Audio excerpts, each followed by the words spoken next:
Então, eu vou repetir lá o rodapé número 7, tá? Que eu não consegui ler tudo. A data em que a primeira refinaria foi construída em Antuérpia não está registrada, mas deve ter sido logo depois do início do século XVI. Por volta de 1550, havia 13 refinarias, e em 1556 chegava a 19. Depois do fechamento forçado das refinarias de Antuérpia, o comércio continental deslocou-se para Amsterdã. Há fortes indícios de que em 1587 havia certo número de refinarias ativas, das quais algumas tinham sido criadas por refugiados de Antuérpia. Tá? Quem escreveu foi Noel Gier. Aqui está a citação número 7. Ó. Noel Gier. O ponto 7, 2, página 453.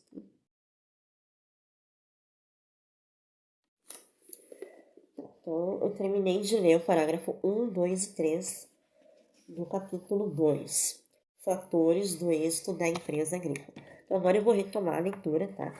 Para traduzir algumas coisas, mas não tá difícil. Vamos lá. Parece que é difícil, mas não é. Então, retomando aqui. Parágrafo 1. Um conjunto de fatores particularmente favoráveis tornou possível o êxito dessa primeira grande empresa colonial agrícola europeia. Então, tornou possível o êxito, tornou possível uma vitória, né, dessa primeira grande empresa colonial agrícola europeia. Tá? Mas foi um fator de conjunto, vários conjuntos. Tá? Os portugueses haviam já iniciado há algumas dezenas de anos a produção em escala relativamente grande nas ilhas do Atlântico, de uma das especiarias mais apreciadas no mercado europeu, o açúcar. Tá?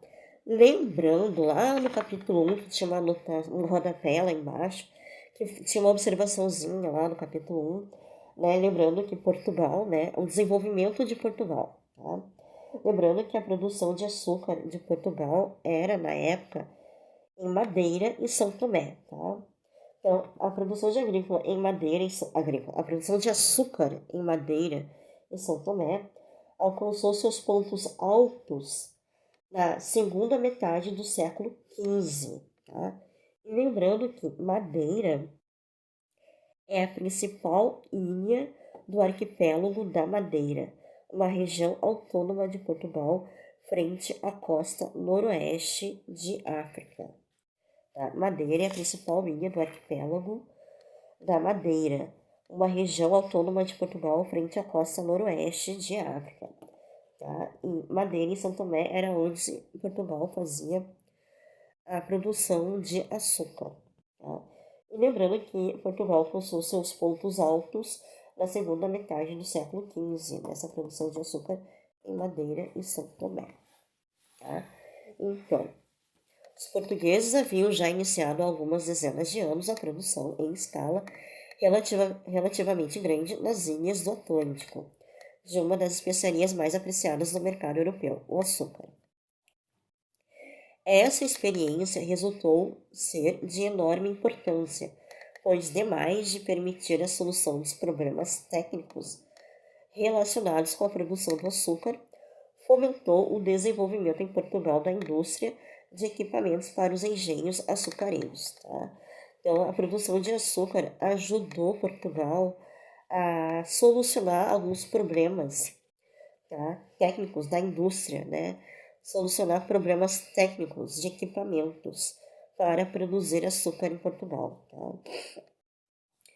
Então, essa produção de açúcar ajudou os portugueses a criar equipamentos da indústria agropecuária da produção de açúcar, tá? Para os engenhos açucareiros. Se tem em conta as dificuldades que se enfrentavam na época para conhecer qualquer técnica de produção e as proibições que havia para exportação de equipamentos, compreende-se facilmente que, sem o relativo avanço técnico de Portugal nesse setor, o êxito da empresa brasileira teria sido mais difícil ou mais remoto. Tá? Havia uma proibição, tá, em Portugal de exportar equipamentos. Tá?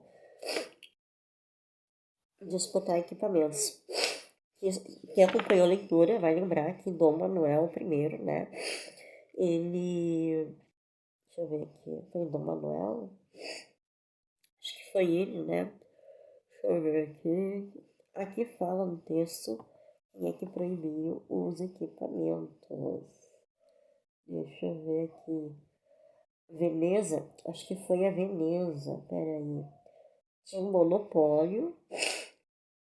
E quem mandava nesse monopólio de açúcar era Veneza. Tá? Não era Portugal, era Veneza que tinha esse monopólio de açúcar.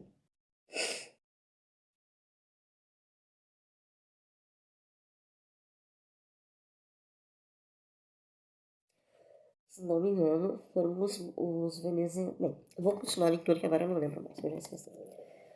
Tá, voltando aqui. Havia uma proibição na época de exportar equipamentos, tá? Máquinas e equipamentos. Por causa do monopólio, tinha uma empresa que dominava essa produção de açúcar, tá? Esse monopólio que mandava. Voltando aqui. Se se tem em conta as dificuldades que se enfrentavam na época para conhecer qualquer técnica de produção e as proibições que havia para exportação de equipamentos, compreende-se facilmente que, sem o relativo avanço técnico de Portugal, a tecnologia de Portugal na época, né, nesse setor agrícola para açúcar, o êxito de empresa brasileira teria sido mais difícil ou mais remoto. Aí tem o rodapé ali, número 4. Tá? Eu vou ler de novo o número 4. Que está aqui e continua aqui. Tudo isso aqui é o número 4. Tá? Então, vamos reler de novo. A técnica de produção do açúcar era relativamente difundida no Mediterrâneo, tá? Mar Mediterrâneo. O mar Mediterrâneo é um mar entre a Europa, a África e a Ásia, tendo abertura e comunicação direta com o Atlântico, através do Estreito de Gibraltar e o Oriente Médio como limite oriental. Tá? Então, a técnica de produção do açúcar era relativamente difundida no Mediterrâneo, no mar Mediterrâneo, pois desde a Síria até a Espanha se produzia esse artigo por toda parte, se bem que em escala reduzida. Tá? Contudo, a produção de um artigo de primeira classe, como o que se obtinha em Chipre, envolvia segredos técnicos. O fato de que haja referência a um genovês, tá? É um município da Espanha, na província de Valência, comunidade valenciana, tá? Gênova, tá? Aí chama-se Genovés, tá? Que é um município da Espanha, na província de Valência, comunidade valenciana. O fato de que haja referência a um genovês como principal produtor na Madeira, que era a Madeira, que é a principal ilha do arquipélago da Madeira, uma região autônoma de Portugal, frente à costa noroeste da África. Tá? Então, o fato de que haja referência a um genovês como principal produtor na Madeira, que é de Portugal, indica que os italianos, na época, senhores da produção, aos italianos, na época, senhores da produção e do comércio do açúcar, estiveram presentes na expansão agrícola das ilhas portuguesas do Atlântico. Os segredos da técnica de refinação foram conservados muito mais zelosamente. Ainda em 1612, o Conselho de Veneza, cidade que durante muito tempo havia monopolizado a refinação, havia um monopólio para a refinaria do açúcar. Tá? Cidade o Conselho de Veneza, tá? Ainda em 1612, o Conselho de Veneza, cidade que durante muito tempo havia monopolizado a refinação de todo o açúcar que se consumia na Europa, proibia a exportação de equipamentos, tá? Era a Veneza que proibia. Proibia a exportação de equipamentos técnicos e capitais ligados a essa indústria. Tá? Veja Noel Dear, The Story of Sugar, Londres. Tá? Já havia mostrado antes, né? Londres, 1949, tomo 1, página 100, tomo 2, página 452. Então, quem mandava no monopólio era a Veneza, tá? Eram eles que proibiam a exportação de máquinas e equipamentos técnicos referentes à agricultura do açúcar. Tá? E lembrando, para quem não lembra, né, monopólio, tá? Monopólio, pegando aqui a colinha de princípios de economia, tá? Eu detonei com o livro, mas eu tenho ele, mesmo detonado, eu tenho ele até hoje. Então, monopólio, para quem não lembra, tá? É uma situação de mercado em que uma única firma vende um produto que não tenha substitutos próximos. É uma situação totalmente oposta à da concorrência perfeita. Tá? Uma vez que, do lado da oferta, não há concorrência e nem produto concorrente. Tá? Nessas condições, ou os consumidores